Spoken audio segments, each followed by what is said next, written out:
ജർമ്മനിയിൽ വിശ്വാസത്തിന്റെ കൊടുങ്കാറ്റ് വീശാൻ ശക്തി സംഭരിച്ച് സീറോ മലബാർ സഭയിലെ യുവജനങ്ങൾ. യൂറോപ്യൻ ജനതയെ വിശ്വാസ തീക്ഷ്ണതയിലേക്ക് നയിക്കാൻ കഴിയും വിധം ജർമ്മനിയിലെ യുവജനങ്ങളുടെ പ്രവർത്തനങ്ങൾ വ്യാപിപ്പിക്കാൻ തീരുമാനമെടുത്താണ് സീറോ മലബാർ യുവജന സംഘടനയായ SMYM ജർമ്മനിയുടെ ആദ്യ നാഷണൽ യൂത്ത് കോൺഫറൻസായ എവേക്ക് സമാപിച്ചത്. കൊളോണിലെ ലീബ് ഫ്രാവെൻ പള്ളിയിലാണ് വിശ്വാസ തീക്ഷ്ണതയും സഭാസ്നേഹവും ജ്വലിച്ച 3 ദിവസത്തെ കൂടിച്ചേരലിന് വേദിയായത്. ജർമ്മനിയിലെ സീറോ മലബാർ സമൂഹവുമായി ചേർന്ന് നടത്തിയ ഈ കൂടിച്ചേരൽ യൂറോപ്പ് അപ്പസ്തോലിക visitator bishop Mar Stephen Cherappanath ഉദ്ഘാടനം ചെയ്തു.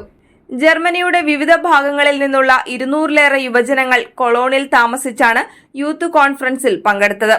Zero Malabar Europe youth director father Binoj Mulavarickal കോൺഫറൻസിന് നേതൃത്വം നൽകി.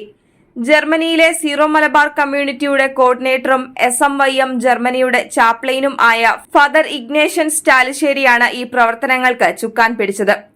എഴുത്തുകാരനും മോട്ടിവേഷണൽ സ്പീക്കറുമായ ജോസഫ് അന്നംകുട്ടി ജോസ് ആയിരുന്നു മുഖ്യാതിഥി. നർമ്മത്തിൽ ചാലിച്ച അന്നംകുട്ടി ജോസിന്റെ പ്രഭാഷണങ്ങൾ യുവജനങ്ങൾക്ക് ഏറെ ഉൾക്കാഴ്ച നൽകി. 32 സിസ്റ്റേഴ്സും നിരവധി വൈദികരും സാന്നിധ്യം കൊണ്ട് പരിപാടിയെ അനുഗ്രഹീതമാക്കി. ജർമ്മനിയുടെ വിവിധ ഭാഗങ്ങളിൽ നിന്നുള്ള യുവജനങ്ങളുടെ കലാപരിപാടികളും യുവജനങ്ങൾക്കുള്ള പ്രത്യേക കൌൺസിലിംഗും കോൺഫറൻസിന്റെ പ്രത്യേകതയായി. യുവജനങ്ങൾക്ക് പുറമെ യുവ കുടുംബങ്ങളിൽ നിന്നും ഏകദേശം 170-ലേറെ പേരും 50-ലേറെ കുട്ടികളും വിവിധ സെഷനുകളിൽ പങ്കെടുത്തു.